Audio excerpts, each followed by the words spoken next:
इस मूवी की शुरुआत में हम देखते हैं कि हमारा सन धीरे धीरे एक्सपांड हो रहा है और आने वाले 100 सालों में उसका साइज इतना बड़ा हो जाएगा कि वो अर्थ को अपनी चपेट में ले लेगा। यूएन का नाम बदल के यूईजी रख दिया गया और इस प्रॉब्लम को सॉल्व करने के लिए ढेर सारे प्रोजेक्ट्स को इंट्रोड्यूस किया, जिसमें से द मूविंग माउंटेन प्रोजेक्ट को फाइनल किया गया, जिसमें पूरे अर्थ में अलग अलग जगह 10,000 अर्थ इंजिन्स बनाए जाएंगे, जिससे अर्थ को उसके ऑर्बिट से हटाकर सोलर सिस्टम से ही बाहर निकाल दिया जाएगा। और मून पर भी 3 लूनार सैटेलाइट इंजन बनाए जाएंगे, जिससे मून की अर्थ के साथ ग्रेविटी टूट जाएगी। लेकिन काफी ऑर्गेनाइजेशन इसके सपोर्ट में नहीं थी, जिसकी वजह से काफी प्रोटेस्ट होता रहा और यूएजी पर भी अटैक हुआ। अब 2044 में लियो और बाकी पायलट्स बेस पर आए, जहां पर उनको ट्रेनिंग मिलेगी और उनमें से कुछ लोगों को ही सिलेक्ट किया जाएगा। वहां अचानक प्रोटेस्टर्स लड़ने आ जाते हैं, जब उनमें से एक पायलट हैन उसे मार गिराती है। लियो की नजर उस पर पड़ती है और वो उसे पसंद करने लगता है। अब ये सब लोग स्पेस एलिवेटर से आर्क स्पेस स्टेशन पर जाते हैं। आर्क स्पेस स्टेशन अर्थ से 90,000 किलोमीटर ऊपर है।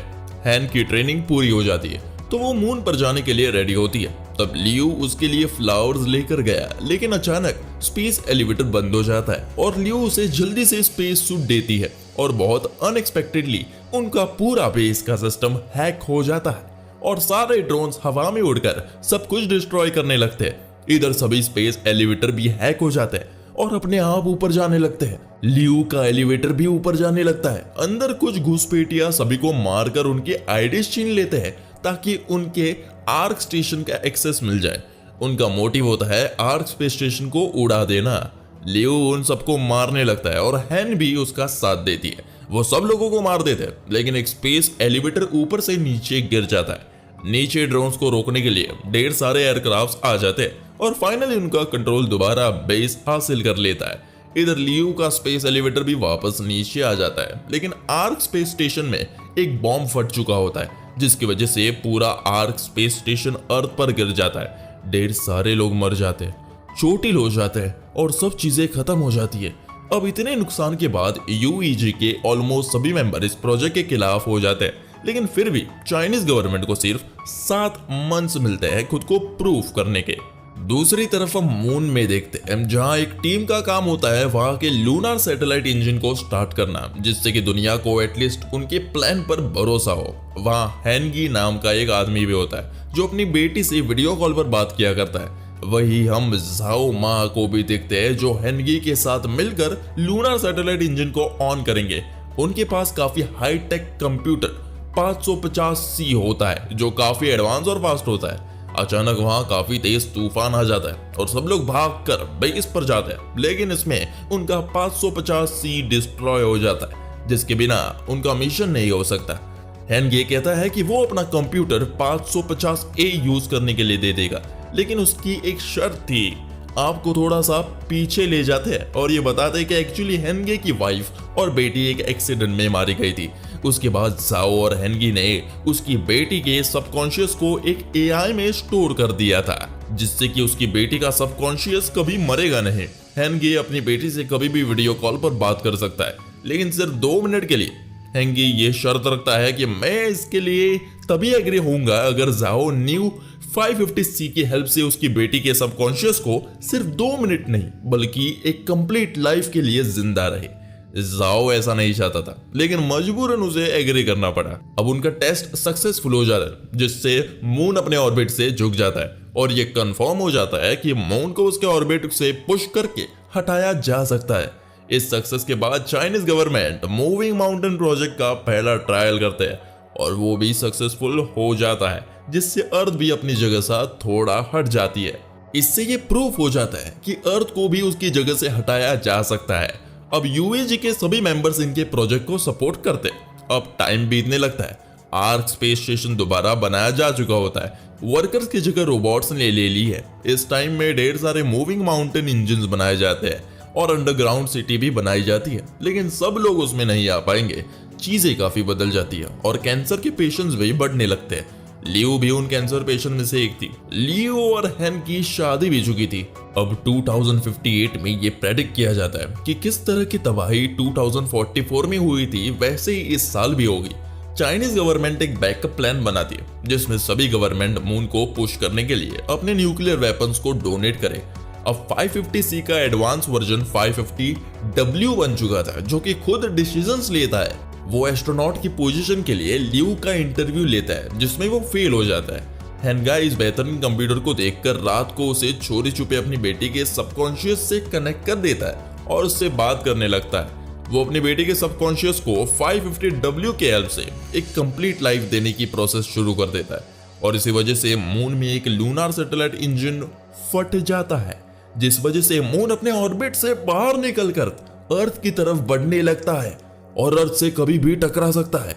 इसी वजह से पूरी दुनिया के समंदर में तूफान आने लगता है। ल्यू की वाइफ की डेथ हो चुकी थी, उसे और बाकी एस्ट्रोनॉट्स को आर्क स्पेस स्टेशन बुलाया जाता है। लूनार सैटेलाइट इंजन के फट जाने के बाद मून को अर्थ से दूर करने के लिए दूसरा तरीका अपनाना था जिसमें सभी गवर्नमेंट्स के दिए हुए न्यूक्लियर बॉम्ब्स को मून पर पहुंचा कर वहां फोड़ना था।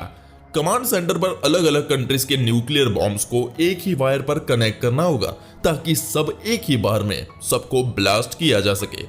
ल्यू और बाकी एस्ट्रोनॉट्स मून पर जाकर एक सर्कुलर पोजीशंस में सारे न्यूक्लियर बॉम्ब्स रख देते हैं और वापस जा रहे होते हैं कि ल्यू का शिप एक बड़े पत्थर से टकरा जाता है और मून पर ही गिर जाते हैं। वहां उन्हें एक ऑटोमेटिक शिप मिलती है जिसमें ल्यू अपने टीम मेंबर्स को बंद करके खुद को मून पे रह जाते हैं क्योंकि उस शिप में उसके लिए जगह ही नहीं थी।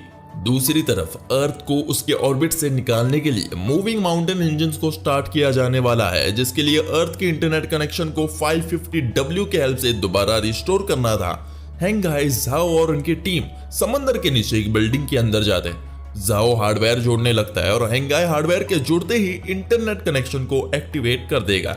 लेकिन तभी मून काफी करीब आ चुका था और उसके बड़े बड़े पत्थर अर्थ पर गिरने लगे और इनमें से एक पत्थर समंदर के नीचे उस बिल्डिंग पर गिर जाता है जहां झाओ और हेंगाई थे और उस बिल्डिंग में पानी भरने लगता है। झाओ का पैर किसी चीज के नीचे दब चुका होता है इसलिए वो वहां से निकल ही नहीं पाता और पानी में डूबने लगता है। वो पानी के नीचे डूब जाता है और हेंगाई के वो की देकर जाने को कहता है और वो मर जाता है। साथ ही हम देखते हैं कि कमांड सेंटर में न्यूक्लियर वेपन्स अलग अलग कंट्री के होने की वजह से वो एक वायर से कनेक्ट नहीं हो पाएंगे, जिसके बाद 50 एज से ज्यादा के एस्ट्रोनॉट डिसाइड करते हैं कि वो खुद मून पर जाकर ट्रिगर को न्यूक्लियर से कनेक्ट करके उसे ब्लास्ट करेंगे।